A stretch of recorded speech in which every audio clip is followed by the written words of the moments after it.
मग त्या माणसाला हा विचारतो, की "का हो तुम्ही बकऱ्या बघितल्या का माझ्या? खूप वेळचा शोधतो, पण बकऱ्या दिसतच नाहीत." बरोबर. तर तो माणूस म्हणला, की "अरे तुझ्या बकऱ्या मला माहीत आहेत कुठं गेल्या तर." तर राजू 4 पावलं टाकायचा असे, तर त्याचं एकच पाऊल पडायचं.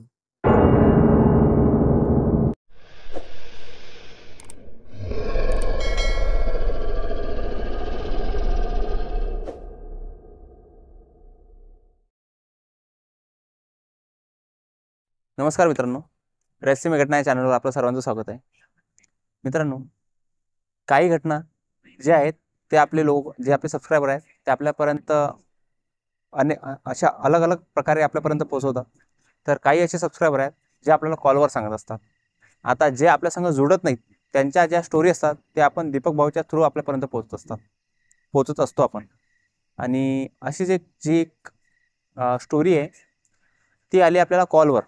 पण ते जे आहे समोरचे ते आपल्यापर्यंत पोहोचू शकत नाही, म्हणून ती स्टोरी जी आहे ते आपण सांगू दीपक भाऊच्याच थ्रू. मित्रांनो, त्यांच्या संग अशी एक घटना घडलेली आहे की ते कधी विचार पण करू शकले नाही त्या गोष्टीचा. त्यांच्या संग म्हणजे एक चकव्या टाईप त्यांच्या संग अशी एक घटना घडलेली आहे. तर ती जी घटना मित्रांनो, ते पूर्णच्या पूर्ण ऐकू आपण दीपक भाऊच्या थ्रू. नमस्कार मित्रांनो, माझं नाव दीपक. आजची जी स्टोरी आहे, तर ते ज्यांनी आपल्याला कॉल करून स्टोरी सांगितली त्यांचं नाव आहे राजू ढोले. त्यांची ही स्टोरी आहे. बरोबर. तर ते आपल्या गावापासून 150 किलोमीटर अंतरावर राहतात. तर ते आपल्याकडे येऊ शकत नाही, आपण त्यांच्याकडे जाऊ शकत नाही. बरोबर. तर अशा बरेचशा स्टोऱ्या आपण सांगतो, तर ते लोक आपल्यापर्यंत स्टोऱ्या पोचवतात. आपण ह्या चॅनलवरती त्या सांगतो. तर आजची स्टोरी अशी आहे की बा आपण त्याला चकवा म्हणू शकतो. की एखाद्या व्यक्तीला की चकवा कुठपर्यंत आणि कसा लागू शकतो, की त्याचा जीव सुद्धा त्या चकव्यामध्ये जाऊ शकतो. तर अशी ही स्टोरी आहे की राजू ढोले जो आहे, तर त्याच्या इथं खूप म्हणजे शेळ्या वगैरे आहे. तर त्याचे वडील शेळ्या घेऊन रोज जायचे जंगलामध्ये चरण्यासाठी. तर मग राजूचं जे वय होतं, तर राजूचं वय होतं 15-16 वर्षाचा. राजू त्याचं वय होतं. आणि ग्रामीण भागामध्ये की असे बरेचसे मुलं असतात की कमी वय असलं तरीही त्यांचं धाडस खूप असते. कारण की म्हणजे त्यांचा जो स्ट्रगल असते किंवा शेतामध्ये काम करायचा, रात्री बेरात्री शेतामध्ये जायचं एकटं दुकटं, म्हणून त्यांना या गोष्टीचं असं काही फारसं असा भेव वाटत नाही की आपल्यासोबत काही होईल का, काही दिसेल का. तर लहानपणी आपण जे समजा आपले आजोबा या आजी आजोबा यांच्याकडून आपण अशा बरेचशा अशा किस्से ऐकतो, आपण एक कहाणी म्हणून ते ऐकतो आणि ते सोडून देतो. आपण त्या गोष्टीवर काय कोणी असा फारसा भरोसा ठेवत नाही. तर राजूची आई नेहमी राजूला असं म्हणजे की बा सांगत होती की आपल्या गावाच्या बाजूला समजा जे जंगल आहे, की त्या जंगलामध्ये बरेचसे लोकांना असे म्हणजे चकवा लागला किंवा बा असं भूत प्रेत बरेचसे लोकांना असं आढळलं, तिथं दिसलं. तर लोक तिथं रातच्या वेळेला कोणी असं जात नाही, कोणी येत नाही. आणि ते जे जंगल आहे, तर ते खूप असं मोठं जंगल आहे की राजू जे आहे ते पुसद साईडला राहतो. हां, पुसदमध्ये गाव आहे. पुसदच्या जवळ बेलोरा म्हणून, त्या बेलोऱ्याला राजू राहतो. तर खूप असं जंगल असल्याच्याने आणि त्या जंगलाच्या बाजूला एक खूप मोठी नदी आहे. आणि त्या नदीच्या काठावर एक खूप असं म्हणजे जुनं मंदिर आहे, प्राचीन काळामधलं. महादेवाचं प्रसिद्ध मंदिर आहे. तर असं ते गाव आहे. आणि ते गाव असं टेकड्यावर असल्याच्यानं की पूर्ण त्या गावाचं असं जंगल वगैरे, शेतं वगैरे पूर्ण त्या टेकड्यावरून दिसतात. म्हणजे खूपच चांगलं असं त्यांनी जसं सांगितलं आपल्याला, नैसर्गिक वातावरण. हां, खूप चांगलं असं.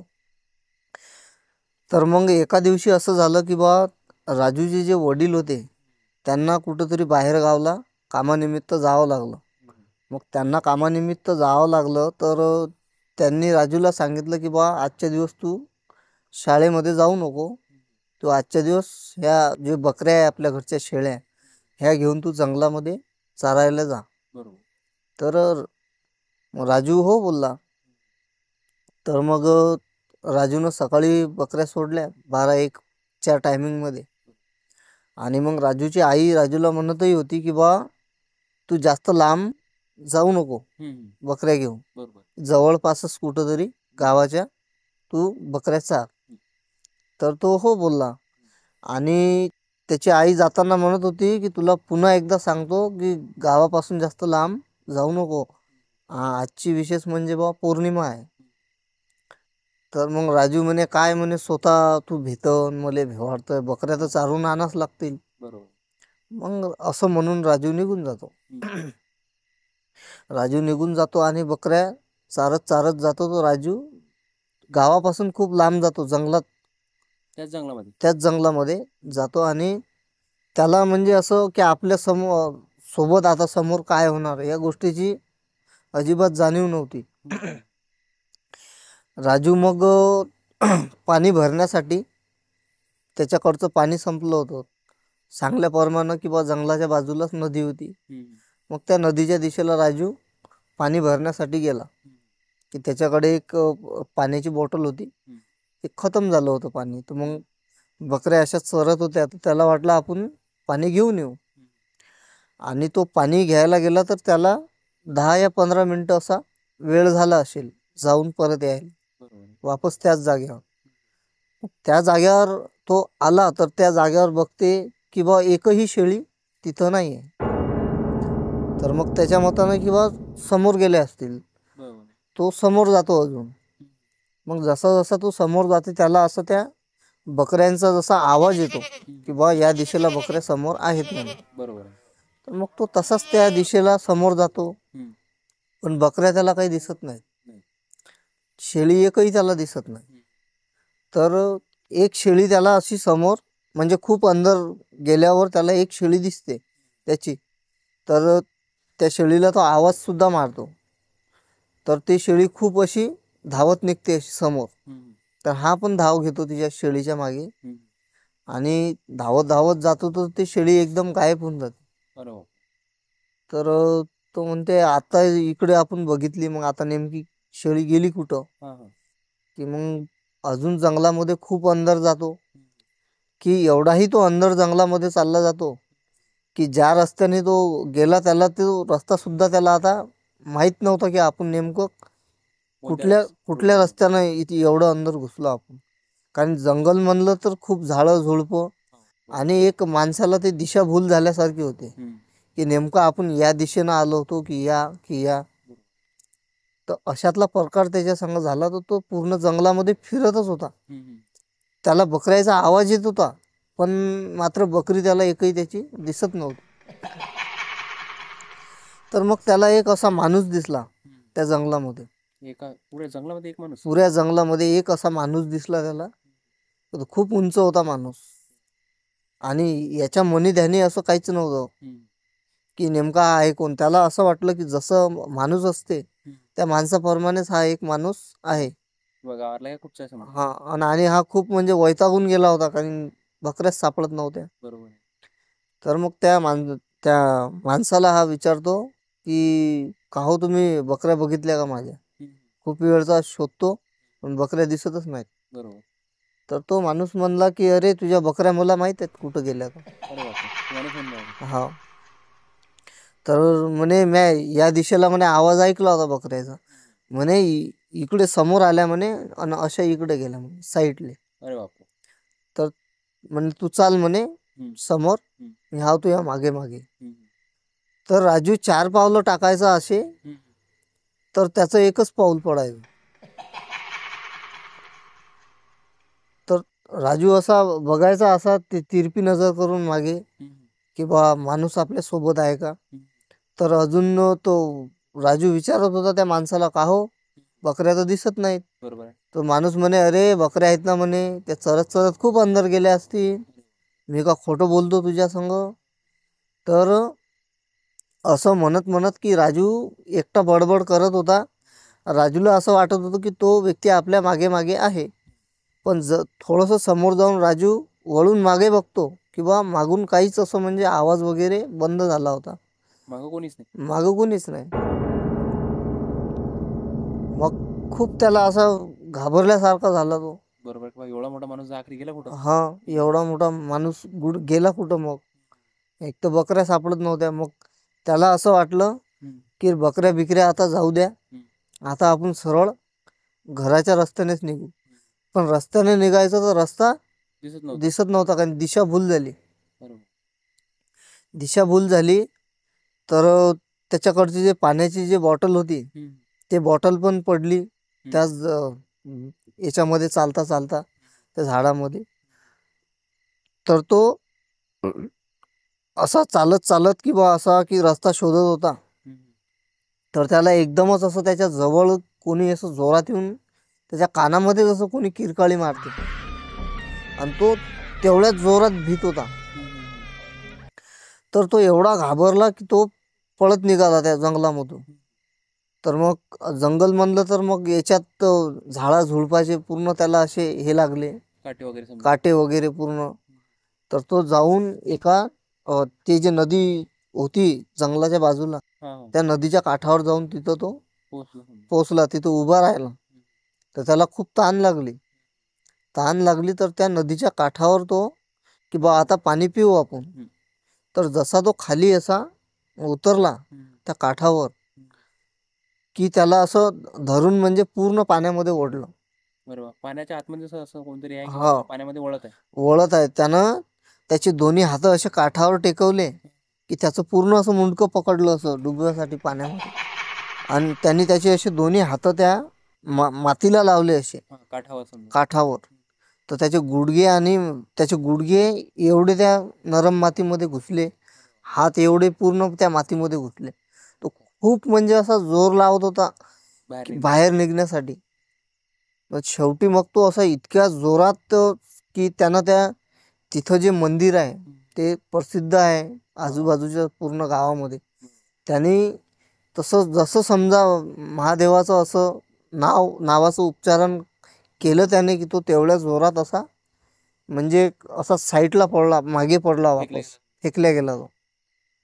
तर तो जसा फेकल्या गेला त्याला खूप जोरात इथं मागे मार लागला त्याला. तर तो तिथंच बेशुद्ध पडला. तर संध्याकाळ झाली, समजा 7-8 वाजत आले. तर त्याच्या वडिलाला असं वाटलं की बा हा बकऱ्या याने घराकडे काढून दिले असतील आणि हा कोणासंग बसला असणार गप्पा मारत, कोणाकडे उभा असेल कुठं. तर 8चे मग 8:30 झाले, 9 वाजले. मग त्याच्या वडिलाला खूप म्हणजे अशी चिंता वाटली किंवा भीती वाटली की बा आतापर्यंत मुलगा आला नाही आणि बकऱ्या घरी आल्या, पण हा कुठं आहे. तो बकऱ्या जंगलामध्ये शोधतो, पण बकऱ्या त्याच्या घरी येऊन पोचल्या. तर मग विचारत होता त्याचे वडील गावात बा की त्याचे जे दोस्त मित्र होते त्यांना विचारत होते की बा राजू दिसला का. तर ते म्हणत नाही, राजू दिसला नाही. तर त्याच जंगलाच्याकडे जे शेतं वगैरे आहेत त्या शेतातून 6 वाजता एक बाई घरी येत होती. तर त्या बाईने बकऱ्या ज्या आहेत ह्या नदीच्या आसपास अशा चरताना बघितल्या.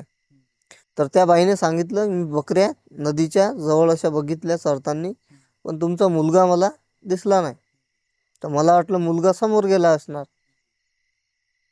तर मग गावातून 4-5 लोक घेऊन मग जंगलाकडे ते शोधण्यासाठी निघाले. की मग बा जंगलामध्ये मग सगळे जण असे वेगवेगळे झाले की बा जर कोणाला दिसला तर आवाज द्या.